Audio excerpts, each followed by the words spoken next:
محمد کا عقیدہ بھی ہے، جو علی کا عقیدہ بھی ہے، جو سیدہ کا عقیدہ بھی ہے، جو حسن مولا کا عقیدہ بھی ہے، جو حسین آقا کا عقیدہ بھی ہے۔ اور سچ یہ ہے کہ 12ویں امام تک سارے اماموں کا عقیدہ بھی وہی ہے، سارے مراجع کا عقیدہ بھی وہی ہے، سارے شیعوں کا عقیدہ بھی وہی ہے، اور سارے عزاداروں کا عقیدہ بھی وہی ہے۔ اس لیے کہ عقیدہ کسی دین کی بنیاد ہے، اور بنیاد اللہ نے خود بنائی ہے، کسی اور کو بنانے کا اختیار نہیں۔ تو میری گل سمجھ یا علی یا علی، میری گل سمجھ آتی ہے میرے دوستوں بزرگوں؟ تو یاد رکھنا کہ اللہ کی عطا، اور پھر مذہب شیعہ خیر البریہ اثنا عشریہ یہ اتنا سچا مذہب ہے، اتنا پکا مذہب ہے۔ لوگوں کے عقیدے بدلیں تو بدلیں، لوگوں کی باتیں بدلیں تو بدلیں، لوگوں کی فقہیں بدلیں تو بدلیں، لیکن مذہب اہل البیت کا نہ کوئی حکم پرانا ہوتا ہے، نہ کوئی عقیدہ پرانا ہوتا ہے، نہ کوئی بات پرانی ہوتی ہے۔ اس لیے کہ لوگوں کا دین غدیر میں مکمل نہیں ہوا، علی والوں کا دین مکمل ہو گیا۔ پتہ نہیں میری گھر توڑے تک پہنچ رہی ہے یا نہیں پہنچ رہی۔ اب ضروری نہیں ہوتا کہ بندہ کیڑے نکال کے ہی بات کو کرے۔ آپ سمجھدار بیٹھے ہیں، اشارہ کرنا اور بات پہنچانا وہ میری ذمہ داری ہے، اور میں کوشش کروں گا کہ ایک چھوٹا سا طالب علم ہونے کے ناطے اپنی ذمہ داری کو پورے کرنے کی کوشش کروں۔ بس میرے دوستوں بزرگوں، کہ جب دین کامل ہو گیا تھا غدیر خم کے میدان میں، تو دین کے اندر جو کچھ ہے اس کا مطلب ہے وہ بھی غدیر میں کامل ہو گیا تھا۔ نہ غدیر کے بعد کچھ بڑھانے کی ضرورت ہے، نہ غدیر کے بعد کچھ گھٹانے کی ضرورت ہے۔ بڑھاؤ گے تو بھی برباد ہو جاؤ گے، گھٹاؤ گے تو بھی برباد ہو جاؤ گے۔ اور وہ برباد ہو گئے جنہوں نے رسول کے بعد مرضی سے کچھ بڑھایا یا گھٹایا، اور آج تک بیچارے دلیلیں دیتے آ رہے ہیں۔ اور چھوٹا سا بچہ بھی کھڑا ہو کر پوچھتا ہے، اے کم رسول تا نہیں کیتا تسی کتھوں کیتا ہے؟ اے گرد رسول نہیں کیتی جناب تسی کتھوں کیتی ہے؟ اب شیعہ کے بچے بھی پوچھتے ہیں لوگوں سے کہ جناب اے والا جڑا کم ہے، میں نام نہیں لوں گا، آپ سارے سمجھدار بیٹھے ہیں، مجھے کتاب کھول کے تھانے جانے کی ضرورت نہیں ہے، میں تو سرسری بات کر کے، یعنی یہ کام جو آپ نے کیا ہے یہ رسول کی زندگی میں تو نہیں تھا، اور بندے مانتے بھی ہیں اللہ کے نبی نے جناب یہ بھی نہیں کیا تھا، اللہ کے نبی نے یہ بھی نہیں کیا تھا، اللہ کے نبی نے یہ بھی نہیں کیا تھا، کہ 80 کر چھوڑے ہیں۔ کنہوں نے رسول کے بعد اپنی مرضی کی ہے؟ جن کا رسول کی رسالت اور علی کی ولایت پہ ایمان نہیں تھا، جس کا رسول کی رسالت اور علی کی ولایت پہ پکا ایمان ہے، نہ اس کی نماز بدلتی ہے، نہ اس کا روزہ بدلتا ہے، نہ اس کا حج بدلتا ہے۔ وہ بدلنے والا نہیں ہوتا، وہ عمل کرنے والا ہوتا ہے۔ وہ بدلنے والا نہیں ہوتا، وہ کردار والا ہوتا ہے۔ وہ بدلنے والا نہیں ہوتا، وہ سر تسلیم خم کرنے والا ہوتا ہے۔ اور کبھی سوچا ہے آپ نے کہ شیعہ کہتے کسے ہیں؟ عجیب مسائل ہیں مومنین کرام جس کو سمجھنے کی ضرورت ہے، اور اگر ان ممبروں سے ہم جیسے طالب علم ان مسائلوں کو نہیں بیان کریں گے تو پھر کون کرے گا؟ سمجھنے شیعہ کا معنی کیا ہے؟ پیچھے پیچھے چلنے والا، اور جو آگے بڑھ جائے۔ شیعہ کا معنی یہی ہے نا، کسی ڈکشنری والے بندے سے پوچھ لینا کہ شیعہ کا معنی کیا ہے؟ پیچھے چلنے والا۔ اچھا بھئی کس کے پیچھے چلنے والا؟ علی مولا کے پیچھے چلنے والا۔ تو پھر علی مولا کے پیچھے چلنا چاہیے نا، علی سے آگے تو نہیں بڑھنا چاہیے۔ جو علی کہے کہ میں اللہ کا بندہ ہوں، میں کہوں کہ علی رب ہے، تو گانا بات کیا؟ علی کہے کہ میں ہادی برحق ہوں، نہیں میں کہوں کہ علی اللہ ہے، تو پھر میں آگے نہیں بڑھ گیا۔ اور یہ یاد رکھنا میرے بھائی، کل بھی میں نے عرض کیا تھا اور آج پھر سمجھا رہا ہوں کہ عقیدے کے معاملے میں نو کمپرومائز ہے، کوئی کمپرومائز نہیں ہے۔ بندے ڈھیلے ڈھیلے ہو کے کہتے ہیں اچھا چھڑو مولوی جی کوئی گل نہیں، آج اتنا مان لیا نہیں تے کل اتنا مان لیں گے۔ یاد رکھنا اتنے اتنے کی بات نہیں ہے، پکا عقیدہ ایک جیسا ہونا چاہیے۔ رائی کے دانے کے برابر بھی اگر تیرے عقیدے میں گڑبڑ آ گئی تو تیری ساری عمارت دھڑام سے نیچے آ جائے گی، نہ تیری نماز کا فائدہ ہوگا، نہ تیرے روزے کا فائدہ ہوگا، نہ تیرے عمل کا فائدہ ہوگا۔ اس لیے کہ اس عمل کی 10 منزلہ عمارت جس پہ نماز ہے، جس میں روزہ ہے، جس میں حج ہے، جس میں خمس ہے، جس میں جہاد ہے، جس میں امر ہے، جس میں نہی ہے، جس میں تولا ہے، جس میں تبرہ ہے، یہ کتنی منزلہ عمارت ہے؟ 10 منزلہ۔ گھبرائے تو نہیں بیٹھے ہو میری باتوں سے؟ یعنی 10 فروغ دین جن کو میں نے اپنی مثال سمجھانے کے لیے 10 مرتبہ 10 منزلہ عمارت سے تعبیر کیا ہے، تو یہ عمل کی 10 منزلہ عمارت کی بنیاد اللہ نے 5 عقیدوں پر رکھی ہے، جن میں پہلا عقیدہ توحید ہے، پھر عقیدہ عدل ہے، پھر عقیدہ نبوت ہے، پھر عقیدہ امامت و ولایت ہے، پھر عقیدہ قیامت ہے۔ ایک بھی چھوڑ دیتا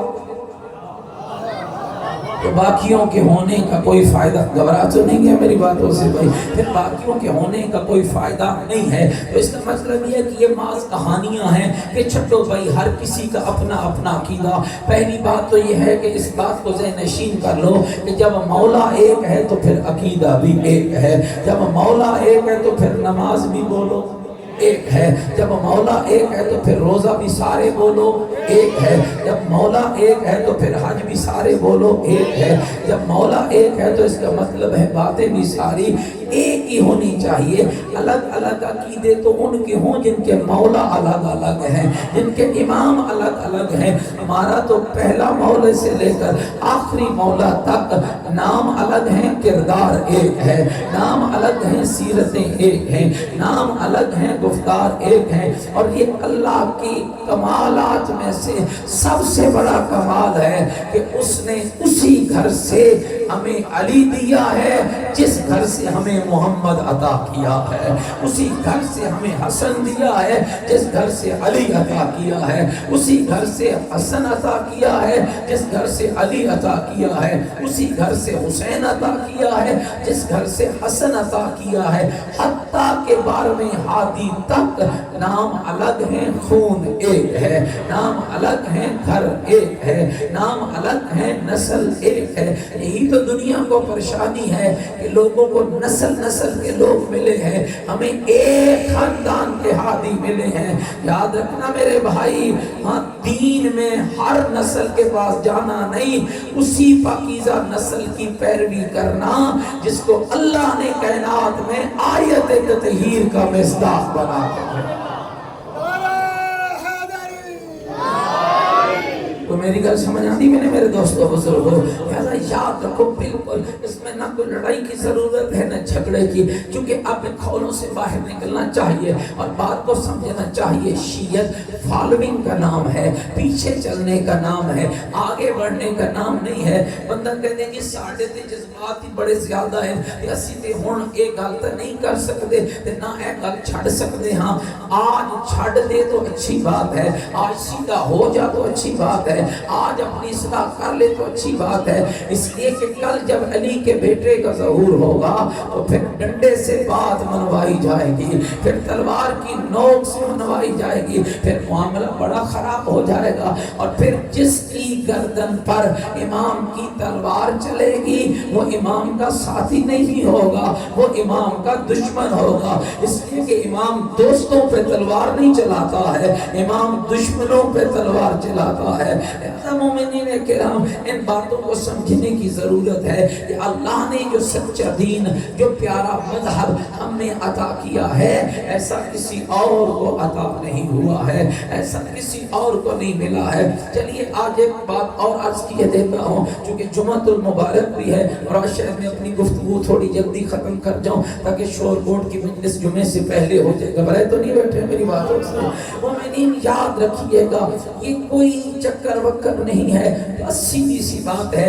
دو چیزوں میں سے ایک کو ایمان بنا لو، ایک کو عمل بنا لو، 5 کو ایمان بنا لو، 10 کو عمل بنا لو، 5 کو عقیدہ بنا لو، 10 کو عمل بنا لو، بس انہی پر اپنی زندگی استوار کرتے چلے جاؤ. پھر یاد رکھنا نہ جنت تم سے دور ہوگی، نہ آخرت تم سے دور ہوگی، نہ بخشش تم سے دور ہوگی، نہ رحمت تم سے دور ہوگی، حتیٰ کہ نہ علی تم سے دور ہوگا، نہ حسن تم سے دور ہوگا، نہ اہل بیت تم سے دور ہوں گے. اس لیے کہ یہ گھرانہ اسی کا ہے جو ان کے حکم کو فالو کرتا ہے، جو ان کے حکم کو مانتا ہے.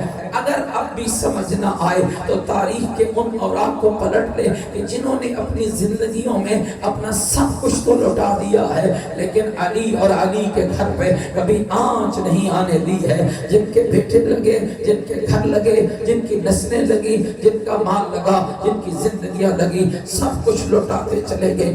میں حیران ہوا، کتاب میں پڑھ رہا تھا 25 بندوں کے قتل کی لسٹ حکومت شام کے زمانے میں تیار ہو جاتی ہے اور روایتیں کہتی ہیں ان 25 بندوں میں 2 باپ اور بیٹے ہیں، حضرت عدی بن حاتم بھی ہیں اور ان کا بیٹا بھی ہے، اور ایک ہی صف میں دونوں کھڑے ہیں اور دشمن پریشان ہے. یعنی عجب یہ ہے کہ مقتول خوش کھڑا ہے، قاتل پریشان کھڑا ہے. اور پریشان کس بات پر ہے کہ قاتل حضرت عدی کو کہنے لگا عدی کیا یہ تیرا بیٹا نہیں ہے؟ فرماتے ہاں میرا بیٹا ہے. اگر یہ تیرا بیٹا ہے تو کتنی تیری جرت ہے کہ تو اپنی آنکھوں کے سامنے اپنے بیٹے کو قربان کرنے چلا ہے. تو حضرت عدی مسکرا کر کہنے لگے میں کیوں پریشان ہوں؟ پریشان وہ ہو جسے انجام خیر کی خبر ہو. مجھے تو پتہ چل چکا ہے ادھر میرے بیٹے کی گردن پہ تلوار چلے گی، ادھر میرا محمد میرے بیٹے کا استقبال کرے.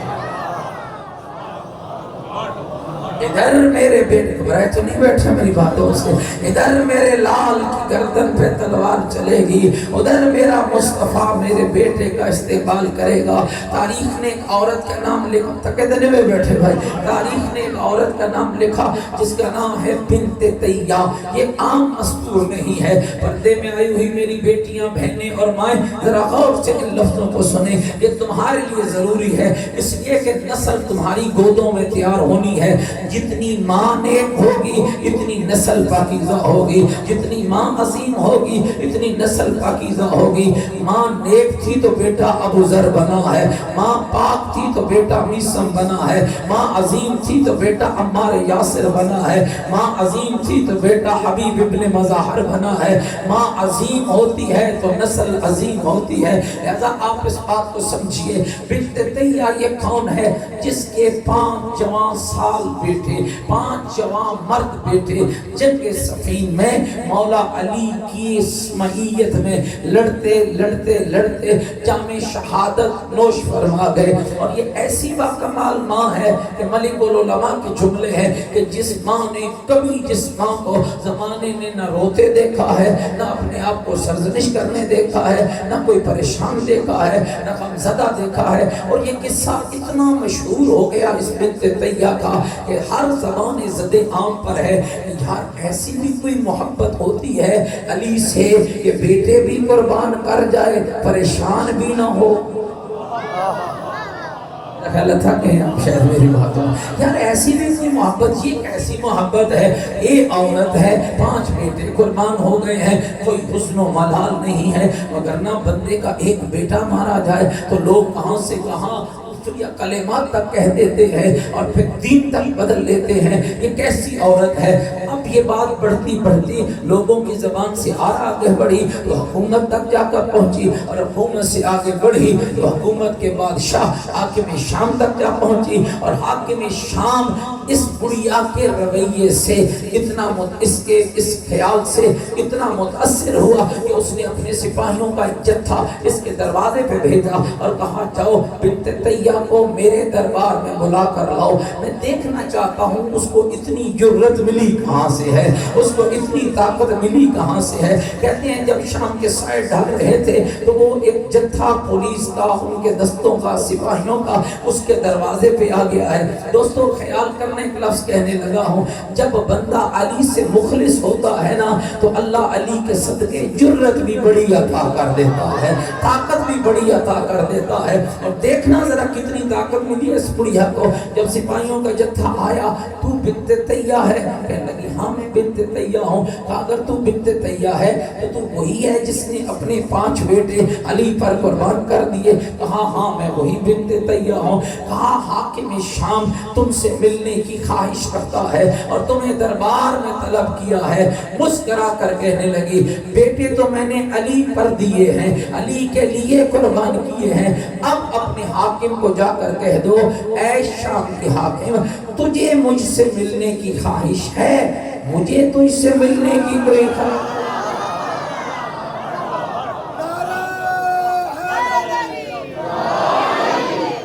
دینے میں بیٹھے بھائی میری تجھے مجھ سے ملنے کی خواہش ہے، مجھے تم سے ملنے کی خواہش نہیں ہے، جاؤ اپنے کام کرو۔ روایت کہتی ہے یہ آسان نہ تھا کہ ایک حاکم کو، اور ایسے حاکم کو کہ جس کے ممبروں سے علی پہ سب و شتم ہو رہا ہو اور جو علی کے خلاف کئی جنگیں لڑ چکا ہو، اب اس کے لیے یہ جواب تو ناقابل تھا اور اس کو نہ وہ قبول کرنے والا تھا۔ بہرحال وقت گزرتا چلا گیا، ایام حج آ گئے، تھکے دینے میں بیٹھے بھائی میری اللہ کو، ایام حج آ گئے۔ روایت کہتی ہے یہ بڑھیا چونکہ علی والی ہے اور حج قبول ہی اس کا ہوتا ہے جس کے سینے میں علی کی محبت کا نور ہوتا ہے، لیکن جاتے تو سارے ہیں نا، گھبرائے تو نہیں بیٹھے میری باتوں سے۔ اسی لیے نے کسی کہا تھا کچھ چکر لگانے جاتے ہیں اور کچھ رب کو راضی کرنے جاتے ہیں، اور میں پوری ذمہ داری سے کہہ رہا ہوں دل میں علی نہیں ہے تو یہ چکروں کے سوا کچھ نہیں ہے، اور اللہ دشمن علی کو ساری زندگی چکروں پہ چلاتا رہتا ہے، اس کے روزے بھی چکروں میں ہوتے ہیں، اس کا حج بھی چکروں میں ہوتا ہے، عبادت تو ہوتی اس کی ہے جس کے دل میں 14 کی بلا کا نور ہو۔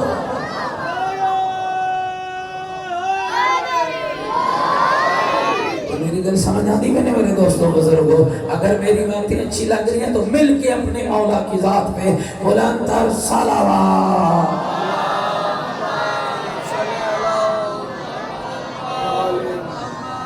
ہاں جی گل لگے چلائی جائے گی، تھکے تنے میں بیٹھے۔ وہ بھی حج پہ جاتی ہے، حاکم بھی حج پہ جاتا ہے، مسافرت کا زمانہ ہے، ریت کا ریگستان ہے، اونٹوں کی سواریاں ہیں، گھوڑوں کا ماحول ہے، یہ قافلہ بھی پڑاؤ کرتا ہے، یعنی ایک جگہ رکتا ہے، حاکم کا قافلہ بھی رکتا ہے، بادشاہوں کے جاسوس تو پھر رہے ہوتے ہیں، اس کے جاسوس جا کر اسے اطلاع دیتے ہیں کہ جس بڑھیا کو آپ نے ملنے کا پیغام بھیجا تھا اور اس نے یہ کہہ کر آپ کا پیغام ٹھکرا دیا تھا کہ حاکم کو مجھ سے ملنے کی خواہش ہے لیکن مجھے حاکم کو ملنے کی خواہش نہیں ہے، آج اس کا قافلہ ہمارے قافلے کے برابر میں ٹھہرا ہوا ہے، قسم ہے اس منبر کے تقدس کی، اٹھتا ہے حاکم، لیتا ہے اپنے سپاہیوں کا جتھا اور جا پہنچتا ہے اس خیمے کے دروازے پر جو علی کی محبہ کا خیمہ ہے۔ اس کا مطلب یہ ہے کہ جو بڑے بڑے حاکموں کو اپنے در پہ جھکا لے ہوتا تو وہی علی والا ہے۔ آگئے جو چاہتا ہوں بھائی خدا آپ کا بھلا کرے اور اللہ سلامت رکھے۔ آگے آپ کہنے لگا، بڑھیا باہر آئی، کہنے لگا تو بنت تیہ ہے؟ کہنے لگی ہاں میں بنت تیہ ہوں۔ کہا تیرے ہی 5 بیٹے ہیں جو میرے خلاف علی کے ساتھ مل کر جہاد کرتے رہے اور قتل ہو گئے۔ اس نے کیا کہا؟ قتل ہو گئے۔ بڑھیا نے کہا الحمدللہ، حمد اس اللہ کے لیے جس نے مجھے 5 بیٹے عطا کیے تھے، میں نے 5 کے 5 علی پہ قربان کر دیے۔ او مومنوں ذرا جاگنا، اوے چاولوں دی دیکھ دی گل نہیں ہو رہی، یہ شہداء کی بات ہو رہی ہے، ایک نہیں 5 بیٹے اللہ نے مجھے دی۔ عقیدہ دیکھو نا، اللہ نے مجھے دیے تھے، علی پر میں نے قربان کر دیے۔ کہنے لگا تجھے کوئی حزن و ملال نہیں ہے، تجھے کوئی غم نہیں ہے، تجھے کوئی پریشانی نہیں ہے؟ کہنے لگی حاکم کاہے کی پریشانی، اللہ کی امانت تھی اور اس کی امانت کو میں نے وہیں پر خرچ کیا جہاں پر وہ چاہتا تھا۔ خرچہ تو بڑی دنیا کا ہوا ہے نا، گھبرائے تھے ہوئے بیٹھے نا، لیکن کسی کا خرچہ صحیح ہوا ہے، کسی کا خرچہ غلط ہوا ہے۔ بڑھیا کا پیغام سننا، کہا کہ مجھے کاہے کی پریشانی ہے، میں نے اللہ کی دی ہوئی امانت کو وہیں پر خرچ کیا ہے جہاں میرا رب چاہتا تھا۔ کہنے لگا تیری تو بڑی جرت ہے۔ اب ایک عجب اس نے گیم کھیلی، کہنے لگا 100 سرخ بالوں والی مونٹھیاں جب حج سے پلٹ کر آؤ تو میرے خزانچی لکھ لو، اسے کوفے واپس شام واپس جا کر اسے وہ 100 سرخ بالوں والی مونٹھیاں دے دینا۔ تو روایت کہتی ہے یہ کہہ کر اب اگلا جملہ اگر آپ نے سمجھ لیا تو گھر تک لطف لیتے جاؤ گے، نہ سمجھا تو پھر میں کچھ نہیں کر سکتا۔ کہا اسے 100 سرخ بالوں والی مونٹھیاں، احمد مرسیال کے گرد و نواح والوں کیسے تمہیں بتاؤں کہ 100 سرخ بالوں والی مونٹھیاں کیا معنی رکھتا ہے؟ یعنی عرب کی سب سے بہترین سواری، سب سے مہنگی سواری، سب سے خوبصورت سواری کون تھی؟ سرخ بالوں والی مونٹھی۔ اب آپ خود اندازہ لگاؤ، کسی کے گھر میں 100 ٹوٹی کاریں کھڑی ہوں اور ملی اسی تحفے میں ہو، بندے باتیں تو کریں گے نا۔ حاکم کہنے لگا 100 سرخ بالوں والی سب سے قیمتی اونٹنیاں اسے تحفے میں دے دو تاکہ اس کی جرت کو سلام پیش کیا جا سکے۔ ارادہ تو کچھ اور تھا۔ جب یہ کہا تو پھر اگلا جملہ کہا، اے بڑیا ذرا اتنا بتا، اگر علی ہوتے تو تمہیں اتنا انعام دیتے جتنا میں دے رہا ہوں؟ میں ٹھہر کے پڑھنا چاہ رہا ہوں تاکہ کوئی ذہن خالی نہ جائے۔ اگر علی ہوتے تو تجھے اتنا انعام دیتے جتنا میں دے رہا ہوں۔ کیا کمال کا جواب دیا، کہنے لگی حاکم اگر علی ہوتا تو مجھے ایک اونٹنی بھی نہ دیتا۔ کہا پھر کیا میں تیرے علی سے افضل نہیں کہ جو تیری جرت کے سلام پر تجھے 100 اونٹنیاں دے رہا ہوں؟ مسکرا کے کہنے لگی حاکم تجھ میں اور میرے علی میں فرق یہی ہے کہ میرا علی بیت المال غریبوں پہ خرچ کرتا تھا، بندے خریدنے پہ خرچ نہیں کرتا۔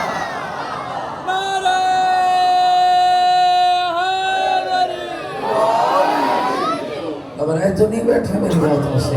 دوستو خیال کرو، اللہ نے تمہیں یہ جو آج تم مضبوط بنے بیٹھے ہو، یہ آج تم جو دنیا کفر کا مقابلہ کر رہے ہو، یہ تمہارا ذاتی کمال نہیں ہے، یہ تربیت کربلا کا کمال ہے، یہ تربیت دین کا کمال ہے، یہ تربیت ولایت علی کا کمال ہے، یہ تربیت دین خدا کا کمال ہے کہ آج تم اتنے نڈر ہو کہ دنیا بھی مدد تمہارے مذہب سے مانگتی ہے۔ دنیا کی نگاہیں ہر مظلوم دنیا کا تمہاری طرف نگاہیں رکھے ہوئے ہے۔ کیوں دنیا کو سمجھ نہیں آتی؟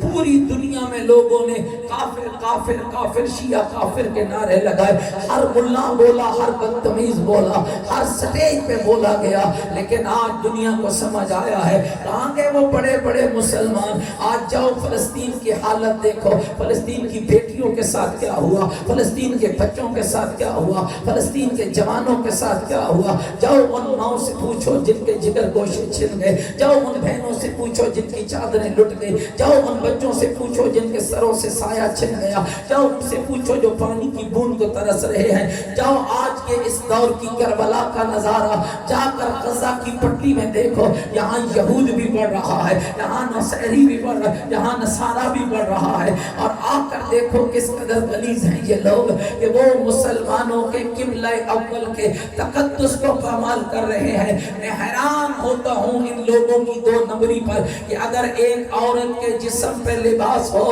اور اس پہ عربی کا کوئی لفظ لکھا ہو تو ملا کو قرآن یاد آ جاتا ہے۔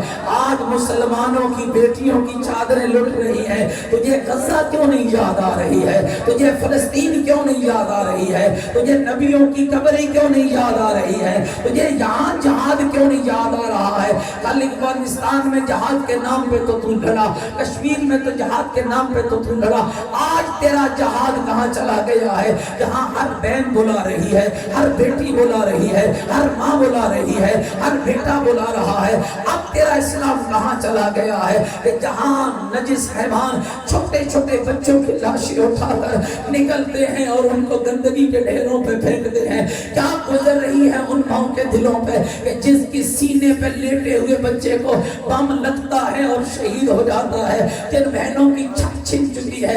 آج تیرا اسلام کہاں ہے؟ دوستو یاد رکھنا، یہ کل بھی مفادات والے تھے، یہ آج بھی مفادات والے ہیں، اس لیے کہ مفادات والا اور ہوتا ہے، حق والا اور ہوتا ہے۔ اسلام سیکھنا چاہتا ہے تو ہم شیعہ نے حیدر کرار سے سیکھ، جنہوں نے فلسطین میں یہ کہہ کے قدم نہیں رکھا کہ وہاں سنی رہتا ہے یا شیعہ رہتا ہے، یہ کہہ کے قدم رکھا ہے کہ وہاں محمد عربی کا کلمہ گو رہتا ہے، اور سب سے پہلے جو مسلمان کی عزت کو بچانے کے لیے پہنچا ہے وہ علی کا بیٹا علی خامنہ ہی۔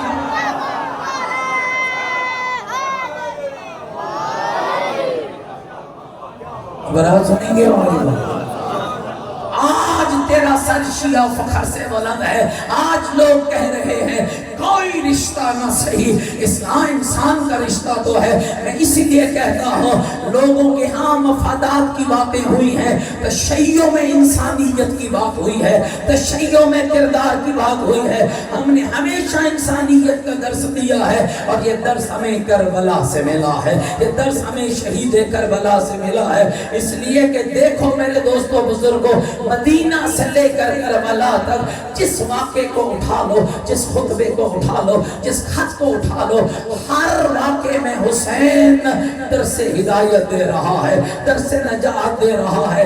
ایک ایک کو پکڑ کے میرا حسین کہتا رہا، لوگوں مجھے پہچانو میں محمد کا بیٹا ہوں، مجھے پہچانو میں علی کا لاڈلا ہوں، مجھے پہچانو میں محمد مصطفیٰ کا لال ہوں، مجھے پہچانو میرا نانا محمد ہے، مجھے پہچانو میرا بابا علی ہے، مجھے پہچانو میری ماں زہرا ہے۔ کل میں نے عرض کیا تھا یا پرسوں عرض کیا تھا، لوگوں اس امت نے تو اس گھر کے ساتھ اتنا برا سلوک کیا ہے کہ بابا کے دربار میں کھڑے ہو کر محمد کی بیٹی کہتی رہ گئی، یا ایھا الناس اعلموا انی فاطمہ، لوگوں مجھے نہیں جانتے کہ میں فاطمہ ہوں، مجھے نہیں جانتے کہ میں فاطمہ ہوں۔ پھر ایک ایک تعارف کرایا تھا محمد کی بیٹی نے، یا ایھا الناس اعلموا انی فاطمہ، لوگوں مجھے پہچانو میں فاطمہ ہوں۔ کون فاطمہ ہوں؟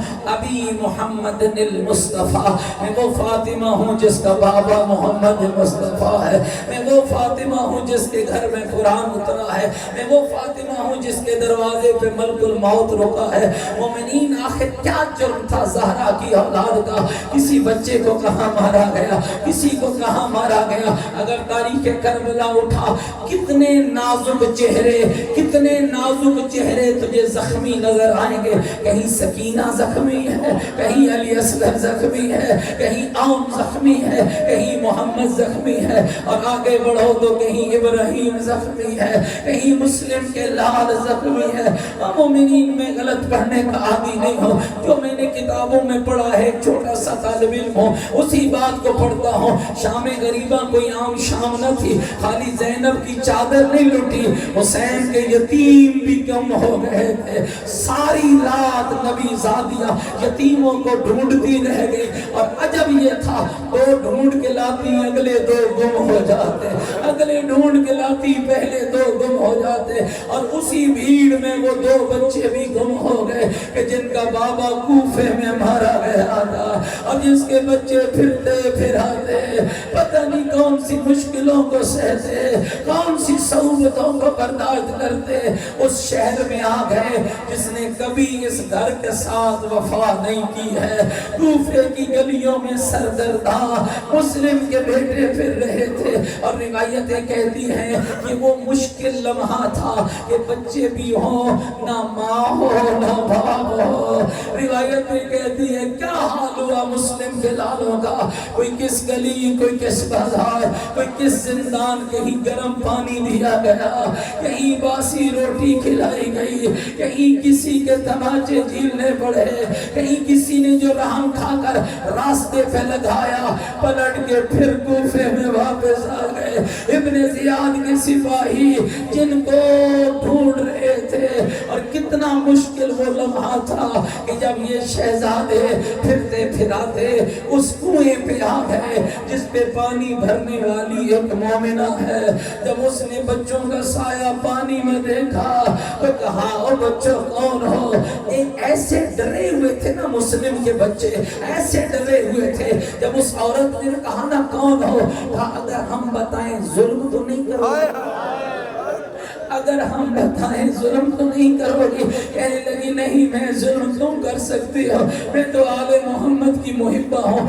شاید پہلی بار، میرا لفظ سمجھنا، شاید پہلی بار مسلم کے بچوں کو کوئی اچھا جملہ سننے کو ملا، کوئی ایسا ملا جس نے اپنائیت کا اظہار کیا۔ کہا نا میں محبہ اہل بیت ہوں۔ دونوں بچے قریب آ گئے، کہا جانتی ہے ہم کون ہے؟ کہا میں تو نہیں جانتی ہوں، نانو ابنائے کے رسول، ابنائے رسول ہے، ہم تیرے رسول کے بیٹے ہیں، ہم تیری بطول کے بیٹے ہیں۔ اللہ کی قسم جتنا میں نے پڑھا ہے وہ لے گئی دونوں شہزادوں کو، کھانا بھی کھلایا، پانی بھی پلایا، ننے ننے بستر بنا دیے۔ عزاداروں زیادہ دیر بستر ان شہزادوں کو نصیب نہ ہوئے۔ آدھی رات کا وقت ہوتا ہے جب اس اور کا کمینہ، اس بی بی کا کمینہ شوہر اپنے گھر میں داخل ہوتا ہے، بال پرا گندا ہے، چہرے پہ پریشانی ہے۔ بی بی پوچھتی ہے کمینہ بتا کہاں گیا تھا؟ کہتا ہے تجھے نہیں پتا، ابن زیاد نے انعام رکھا ہے۔ کس کا انعام رکھا ہے؟ مسلم کے بچوں کا انعام رکھا ہے۔ تو کہاں گیا تھا؟ کہ میں ساری دیر سارا دن ڈھونڈتا رہا کہیں مجھے مسلم کے بچے مل جائیں۔ اب یہ عورت دعا مانگنے لگی، یا اللہ یہ بچے اسے نہ ملے، یا اللہ یہ بچے اسے نہ ملے، اجرکم اللہ، اجرکم اللہ، اور بہنوں کے پردے سلامت رہے، یا اللہ یہ بچے اسے نہ ملے۔ روایتیں کہتی ہیں دوستو کہ کمینہ کھانا کھا کے سو گیا، تھکا ہوا تھا سو گیا۔ جب آدھی رات کا وقت ہوا، بڑے شہزادے کو خواب میں نانا رسول آئے، بڑے شہزادے کو خواب میں دادا علی آئے۔ بڑا اٹھا تو زبان پہ جملہ تھا، انا للہ و انا الیہ راجعون۔ یہ جملہ سننا تھا نا کہ چھوٹا بھی اٹھ بیٹھا۔ اب بچوں کی عادت ہوتی ہے، دو بچے تنہا گھر میں ہونا، ایک روئے کو دوسرا اس کے گلے میں بازو ڈال دیتا ہے۔ روایت کہتی ہے دونوں شہزادوں نے بازو ڈالے، گریا بلند ہوا، کمینہ ہڑبڑا کے اٹھا اور وہاں آیا جہاں مسلم کے لال رو رہے تھے۔ اس کمینے نے کیسے اجر رسالت ادا کیا؟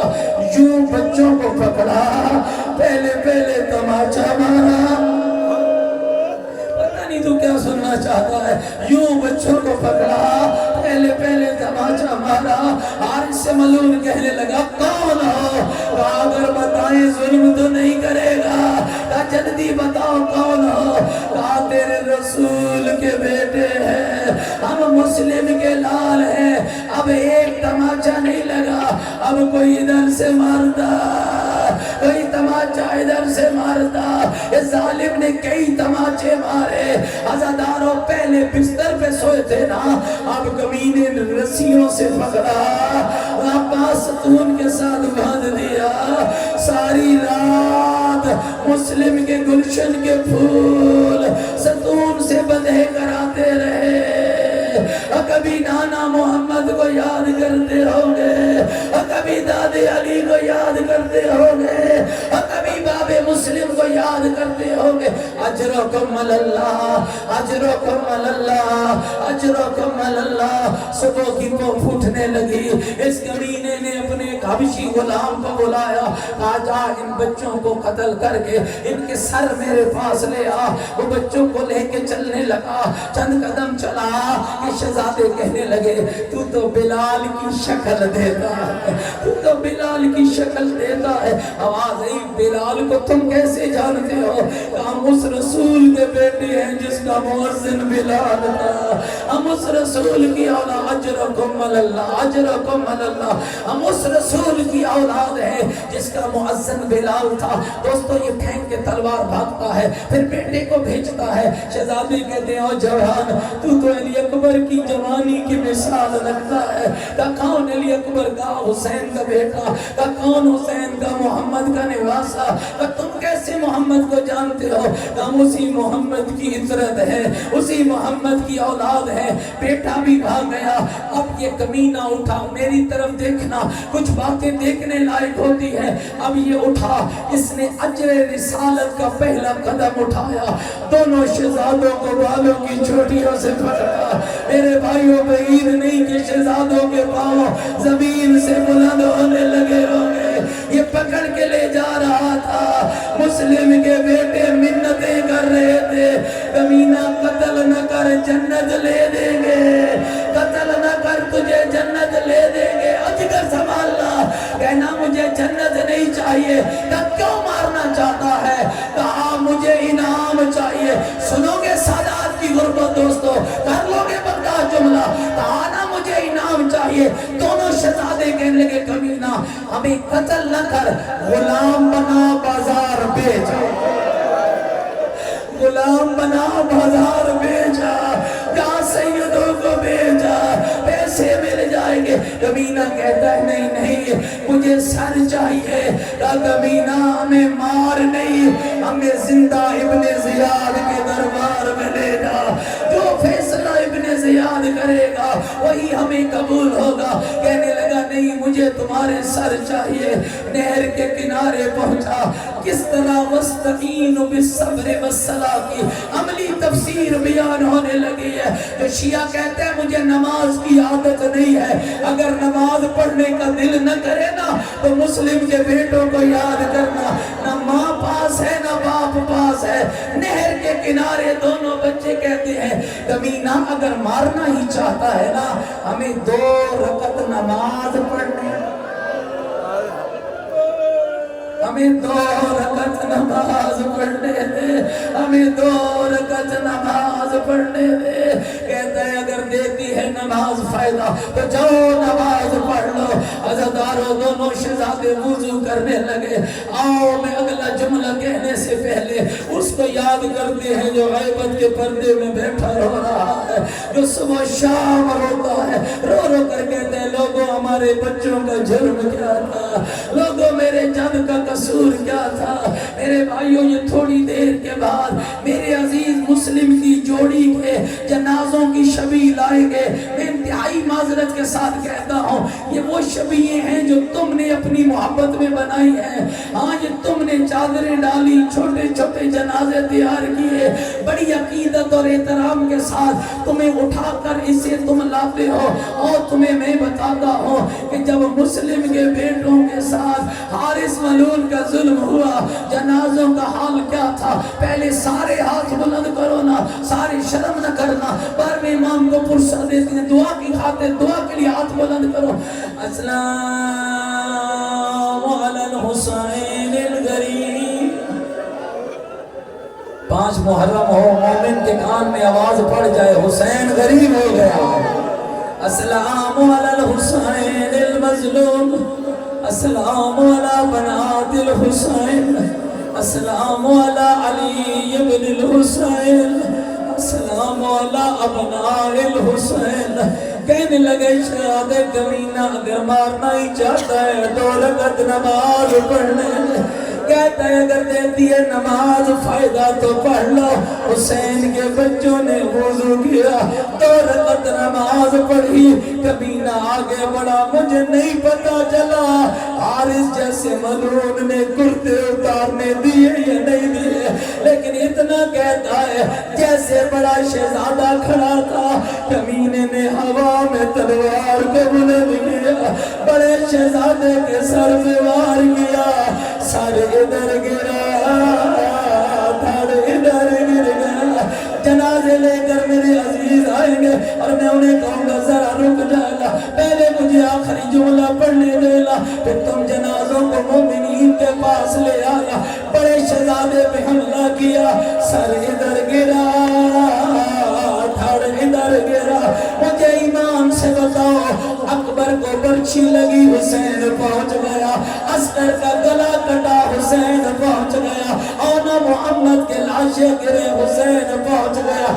کتنے غریب مسلم کے بیٹے، نہ حسین آیا، نہ عباس آیا، نہ اکبر آیا، نہ بابا آیا، سر ادھر گرا، دھڑ ادھر گرا، کمینہ سر کی طرف بھاگا۔ اگلا جملہ سن لو گے، چھوٹا شہزادہ آگے بڑھا، دوڑ کے ویر کے لاشے سے لپٹ گیا، ویر کا خون چہرے پہ ملنے لگا اور کہنے لگا میں گواہ بننے آیا۔ اجرکم اللہ، اجرکم اللہ، اجرکم اللہ، اور میرا ویر میں تیری شہادت کا گواہ بننے آیا۔ چھوٹا شہزادہ بڑے کے لاشے سے لپٹا، کر لے گا برداشت، جملہ کر لے گا برداشت، چھوٹا بڑے کے شہزادے سے لپٹا، کمینہ بڑے کا سر اٹھا کے ایک جگہ پہ رکھا، پلٹ کے آیا، دیکھا چھوٹا نظر نہیں آ رہا ہے، اور کبھی دائیں دیکھا، کبھی بائیں دیکھا، نگاہ پڑی چھوٹا ویر کے لاشے سے لپٹا ہوا ہے، کہہ رہا ہے مجھے تنہا نہ چھوڑنا، اور میں تیری شہادت کا گواہ، اور میرا ویر جلدی نہ کرنا۔ اجرکم اللہ، اجرکم اللہ، شرم کر کے بیٹا رو رہا ہے، جتنے بھی اولاد ہو آج اولاد کی دعا مانگ کے جانا۔ اجرکم اللہ۔ اب کمینہ آگے بڑھا، اس نے چھوٹے شہزادے کو بڑے شہزادے سے جدا کرنا چاہا، اور چھوٹے نے لاشا نہ چھوڑا، اور چھوٹے نے لاشا نہ چھوڑا۔ یہ کڑیل جوان کمینہ تھا، پورا زور لگایا، بچے نے بھائی کا لاشا نہ چھوڑا۔ سنا لو گیا اگلا جملہ، اب کمینے نے کیا کیا، گھٹنا زمین پہ ٹیکا، اور تلوار کو بڑا میں بڑھ گیا، اور بھائی کے لاشے کے ساتھ لپٹے ہوئے، اور بھائی کے لاشے کے ساتھ لپٹے ہوئے، اور بچے کا سر تن سے جدا کیا۔ مومنوں یہ جنازے تم نے بنائے